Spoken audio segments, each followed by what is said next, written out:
Ang programang ito ay rated SPG. Striktong patnubay at gabay ng magulang ang kailangan. Maaaring may masiselang tema, lengguwahe, karahasan, sexual, horror o droga na hindi angkop sa mga bata. Police escort ka pa. They need Zoe's fingerprints. What? Kaya sana Narito na nga aking mga karagdagang aabangan sa abot kamay na pangarap. Ikinagulat naman dito ni Moira nang dumating itong si Giselle na may kasamang mga pulis at nagtanong itong si Moira na kung bakit may escort pa daw itong si Giselle ng mga pulis.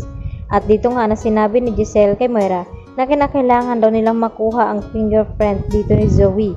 At gulat na napatayo naman itong si Zoe dito sa kanyang kinaupuan. At wala na nga magawa pa itong si Zoe dahil kinakailangan niya ngang sumama sa mga pulis upang kuhaan na nga sila ng fingerprint silang dalawa ni Moira. Kaya naman, nadiskubre ngayon dito ni Giselle na magkatugma nga itong fingerprint ni Zoe dito sa medical supplies na nakuha ng mga kapulisan. At tinanong ni Giselle itong si Moira na kung ano daw ang motibo nilang dalawa ni Zoe na kung bakit nagawa nga nilang saktan itong si Don Pepe at nagawa nilang ipakidnap. At dito naman na sinabi ni Moira kay Giselle na tigilan na daw ang pag-aakusa sa kanila dahil wala daw silang kinalaman kahit may nakuha na nga silang ebidensya dito kina Zoe at Moira. At sinabi pa dito ni Moira kay Giselle na dapat ang pagtuunan daw ng pansin ngayon ni Giselle na nasa tabi siya ng kanyang ama at kung hindi ay baka mapahamak daw ito. At nagulat naman ito si Giselle nang biglang may tumawag sa kanya at ito na nga si Lynette. At dito naman na hindi makapagsalita itong si Lynette dito kay Giselle dahil babalita niya sana na na-cardiac arrest nga itong si Don Pepe at hindi pa nila malaman kung ito'y makasurvive dahil patuloy pa rin ito nire-revive dito ni Doc Carlos at dito nga ni Annalyn at Doc Lindon.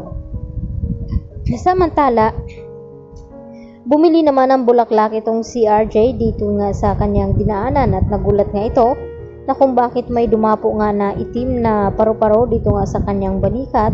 At dito naman na sinabi ng tindera na ganyan daw noon sa kanyang nangyari na may dumapo daw na malaking butterfly dito sa balikat. Hudyat daw ito na may mamamaalam sa kanyang pamilya.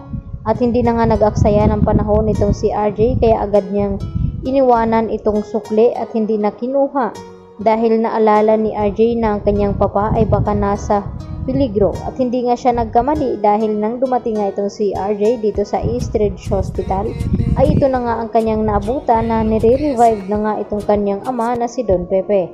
At hanggang pag-iyak naman ang ginawa dito ni Annalyn dahil sa akala ni Annalyn na talagang recovery na nga itong kanyang lolo dahil sa nung nilapitan niya nga ito at kinausap ay nagawa ngang pisilin dito ni Don Pepe ang kanyang kamay.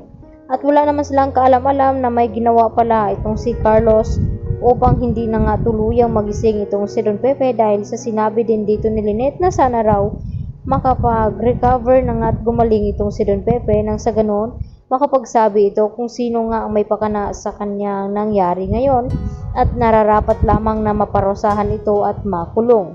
Kaya agad na gumawa ng aksyon itong si Carlos nang sa ganon ay hindi magkatotoo ang hinihiling dito ni Lynette dahil kapag nalaman niya na itong si Zoe ay anak pala ni Carlos at nagsisinungaling ito ay talagang may kalalagyan din itong si Carlos at alam din nito na nakipagsabwatan pa ito kay Moira. Lalo pat itong si Carlos ang may dala ng mga medical supplies dito na para kay Zoe na gamutin niya nga dahil sa nabaril nga ito ni Don Pepe nung ito'y tatakas sana.